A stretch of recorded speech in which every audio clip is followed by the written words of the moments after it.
নৰসিংহৰ ফ্লেভাৰটো একদম আল্টিমেট আহিছে। এই বন্ধু বান্ধৱীসকল, আজি এতিয়া একদম গোটেই লকডাউনৰ পিৰিয়ড, তো এনেই ভাবিলোঁ আৰু মাংস অকণমানকে বনাওঁ। আজিতো মইতো মাংস বনাব নাজানো, শিকিম বুলি ভাবিছোঁ। চ' আমি আজি পাৰ্থদাৰ পৰাই শিকিম বুলি ভাবিছোঁ। পাৰ্থদাৰ লগতে শিকিম, পাৰ্থদাই বনাব গোটেইখিনি, আপোনালোককো দেখাম কেনেকৈ বনায়। চ' আৰু আমাৰ স্পেচিয়েল আজি ৰেচিপিটো হ'ল নৰসিংহ আৰু বিলাহীৰ লগত। তেন্তে আহক ভিডিঅ'টো আমি ষ্টাৰ্ট কৰি দিওঁ বনাবলৈ আমাৰ ৰেচিপিটো।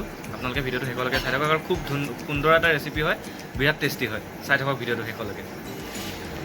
ৰেচিপিৰ কাৰণে নৰসিংহ বিচাৰি আহিছোঁ। এইবোৰ এতিয়া আমি ছিঙিম আৰু এতিয়া গোটেইখিনি ছিঙি লওঁ। ছিঙি লোৱাৰ পাছত মই দেখাই আছোঁ। তো এইখিনি আমি এতিয়া ছিঙি মেলি হৈ গ'ল। এইখিনি এতিয়া মিক্সিত দিম। মিক্সিত দি লাগিব এতিয়া মিক্সি।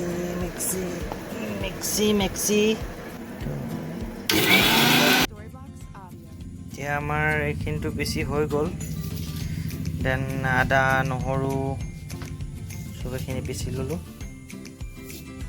বাকীখিনি চাই থাকক। আৰু কেৰাহীত তেলখিনি ভালকৈ গৰম হোৱাৰ পাছত আপোনালোকে ধুনীয়াকৈ কাটি লোৱা পিঁয়াজখিনি দি দিব। লগতে যিখিনি আদা নহৰু পেষ্ট বনাইছিলোঁ সেইখিনি আমি দি দিছোঁ, আৰু এইখিনি ৰঙচুৱা হোৱালৈকে আমি অলপ দেৰি ভাজি থাকিম। আৰু পিঁয়াজখিনি ইতিমধ্যে ৰঙচুৱা হৈ গৈছে, আৰু ইয়াতে আমি এতিয়া মেৰিনেট কৰি থোৱা মাংসখিনি দি দিছোঁ। আৰু মাংসখিনি ভালদৰে হাই ফ্লেমত অলপ দেৰি ভাজি ল'ব লাগিব।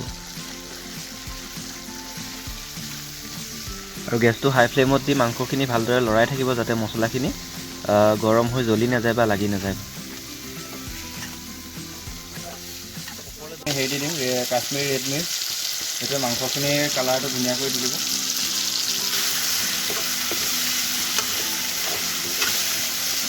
মাছ লোৱা নাই, আৰু আমি চপ কৰি লোৱা বিলাহীখিনি মাংসত দি দিম।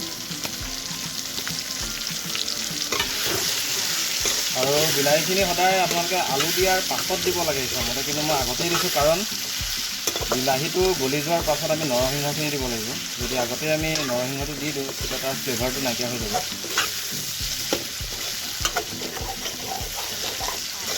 মাংস যিমান দেৰি আচলতে ভজা হয় সিমানেই তাৰ টেষ্টটো বেছি হয়।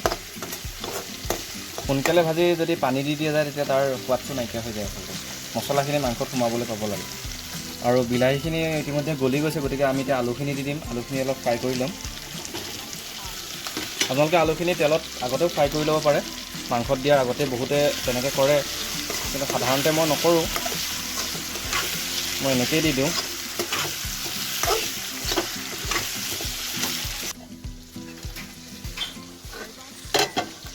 আৰু আলুখিনি ইতিমধ্যে অলপ ফ্ৰাই হৈ গৈছে,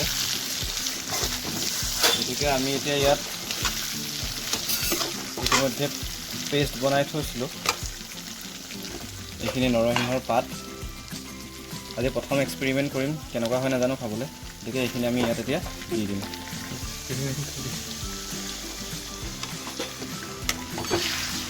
আৰু এইখিনি ধুনীয়াকৈ মিলাই ল'ব লাগিব।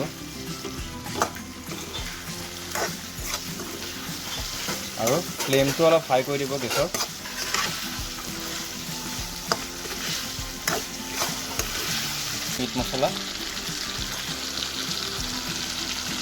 মিট মছলাটো দেৰিকৈ দিলে ভাল, মানে তেতিয়া তাৰ গোন্ধটো থাকে। আৰু মাংসটো ভালকৈ লৰাই দিয়ে।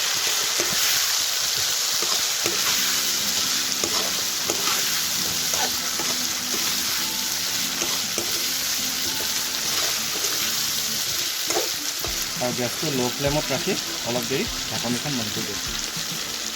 আৰু আমাৰ গেছটো নুমাই থাকিব। আৰু মাংসখিনি 10 মিনিটমান ঢাকি থৈছিলোঁ, আৰু এতিয়া ঢাকনখন নমাই আমি পানী দি দিম।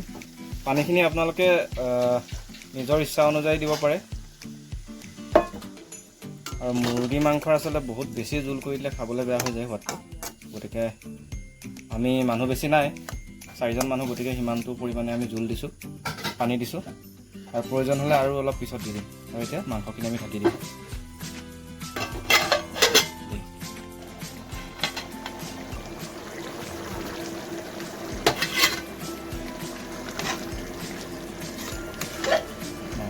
ধুনীয়াকৈ উতলাইছে। এতিয়া আমি চাব লাগিব আলুটো সিজিছে নে নাই।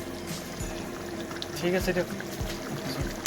আলুটো অলপ সিজিবলৈ বাকী আছে, গতিকে আমি আৰু অলপ দেৰি মাংসখিনি ঢাকি দিব লাগিব।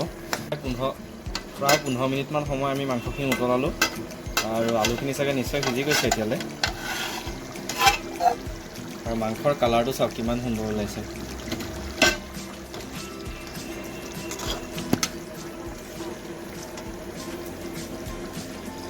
आलू धुनियाके सिजी गई। लो जी बनके तैयार हो गई अपना चिकन विथ कारी लिव्स हो যাব। और এতিয়া আমি ঠাণ্ডা হ'বলৈ দিওঁ আৰু ভাতৰ লগত মাৰিম আৰু।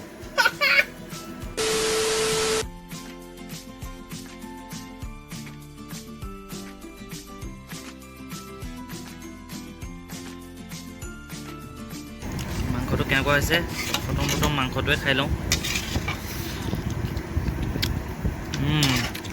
নৰসিংহৰ ফ্লেভাৰটো একদম আল্টিমেট আহিছে, ধুনীয়া লাগিছে। যোনে যোনে ভিডিঅ'টো চাইছে চ' ট্ৰাই কৰিব বনাবলৈ, বহুত ধুনীয়া লাগিছে খাবলৈ। থেংক ইউ ভিডিঅ'টো চোৱাৰ বাবে। লাইক, শ্বেয়াৰ, কমেণ্ট সকলোবোৰ কৰি দিব। আগৰ ভিডিঅ'ত কোৱা নাই, এইবাৰ কৈ দিছোঁ আৰু।